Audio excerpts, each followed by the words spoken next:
Today we're taking a look at our workflow and how we used Dehancer to give our short film Podwójne a textured, analog-inspired aesthetic. Before getting into the technical side, Podwójne, which means double in Polish, is a short film I directed and shot in Kraków, Poland. It follows a young woman who encounters her exact double on the streets, an experience that pulls her into an introspective journey of identity and existential unease. It's a personal piece heavily inspired by Krzysztof Kieślowski, The Double Life of Veronique, a film that had a profound influence on my creative development. As a nod to that, I wanted Podwójne to carry some of the emotional texture and visual poetry that defines Kieślowski's work, especially through the lens of his longtime collaborator, cinematographer Sławomir Idzak. We shot the film on the Fuji X H2S in f/log2 at 6.2K in an open-gate 3:2 format, using a single 50mm 1.8x anamorphic lens. The film was recently nominated by the Canadian Society of Cinematographers for Best Dramatic Short Cinematography, a huge honor and a real validation for trying to achieve a timeless, filmic look using modern tools.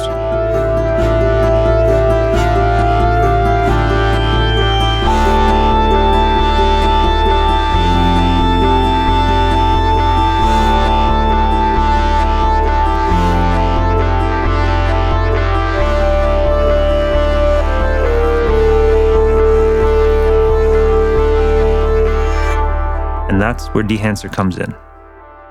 Using Dehancer inside DaVinci Resolve Studio, we were able to recreate a lot of the character and imperfections associated with analog film.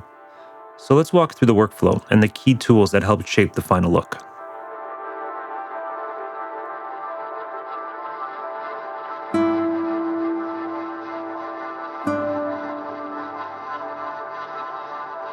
Start in Project Settings. Under Color Management, set the color signs to DaVinci Y RGB Color Managed and disable Automatic Color Management. Then choose HDR DaVinci Wide Gamut Intermediate for the processing mode. This gives the maximum color latitude throughout the pipeline and allows Dehancer to perform at its best. From there, move into the Color tab and build your node tree. I have my preferred node structure, beginning with the primary correction nodes, lift, gamma, gain, along with the contrast and saturation. I add nodes for power windows, qualifiers, and effects as needed. You can structure your node tree any way you'd like. The key is to place Dehancer on the final node.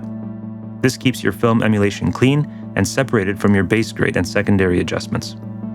Inside Dehancer, start with the Input tab. Under Source, choose Camera, select your camera profile so that the plugin interprets your footage correctly. In our case, that's Fujifilm X-H2S in f/log2. Getting this right is critical. If your input is incorrect, everything downstream will be off.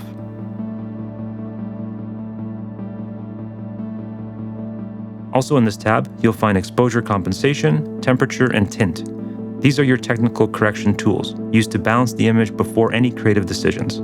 Think of this stage as your cleanup pass, getting the image technically solid before shaping the look. The Print tab is one of the most important steps. Just like choosing a film stock, selecting a print stock completes the look. For this project, I use Kodak 2383, which is a standard motion picture print stock known for its balanced contrast and natural color response. From there, you can fine-tune using target white, exposure, tonal contrast, color density, and saturation.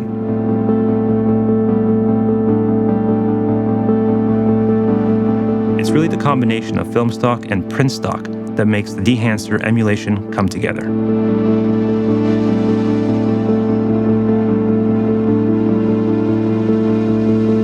Next, move into film profiles. For Podwójne, I didn't stick to a single stock. I used a variety depending on the scene, lighting, conditions, and overall mood. Kodak 5219 worked well for certain interiors, but other profiles were used throughout. One small critique here. The process of cycling through film stocks could be improved. Being able to scroll or use arrow keys would make exploring options much faster than manually opening the drop-down each time.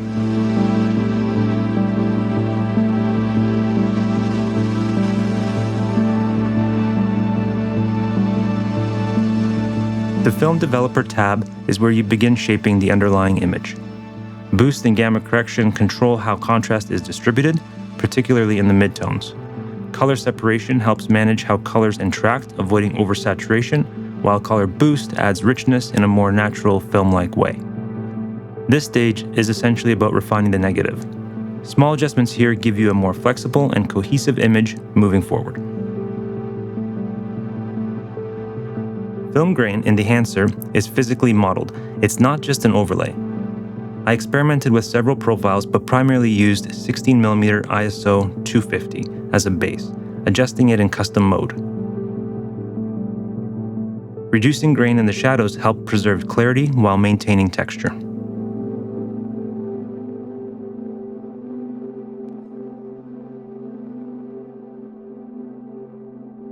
From there, we move into the texture and optical characteristics. Halation introduces a subtle red glow around the highlights, especially effective on skin in backlight. Bloom softens digital edges and gives highlights a more organic roll-off.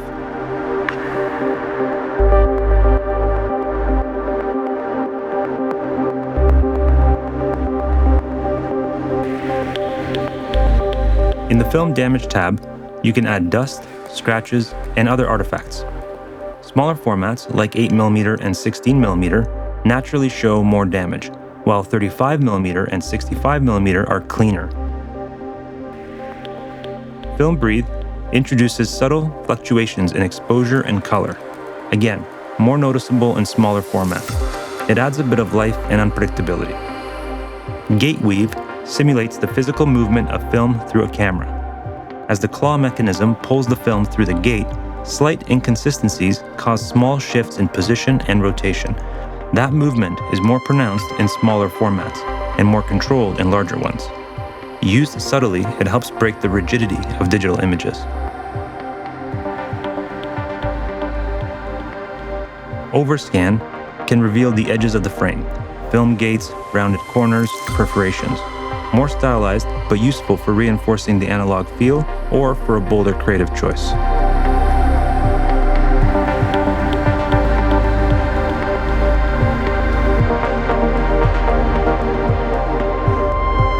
Vignette helps guide the eye and add depth.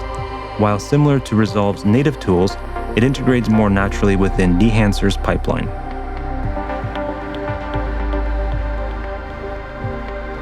In the Options tab, switch between normal or fast for grading, and then high or slow for the final export to ensure maximum image fidelity.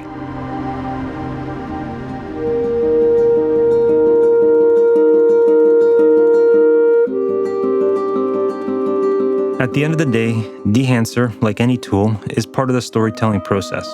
It's all about how you use it. For Podwójne, it made sense. It allowed us to achieve the look we were after without the cost and limitations of shooting on motion picture film. Through testing and real-world use, it stood out as one of the strongest tools available. It's easy to get lost in the painterly side of it, tweaking settings endlessly, but the real results came from how we approached lighting, exposure, and contrast during principal photography. Planning for the grade right from pre-production made all the difference. So if you're working on a serious project, take the time to test your camera and refine your settings and workflow. It will go a long way in helping you create images that feel intentional, cohesive, and expressive.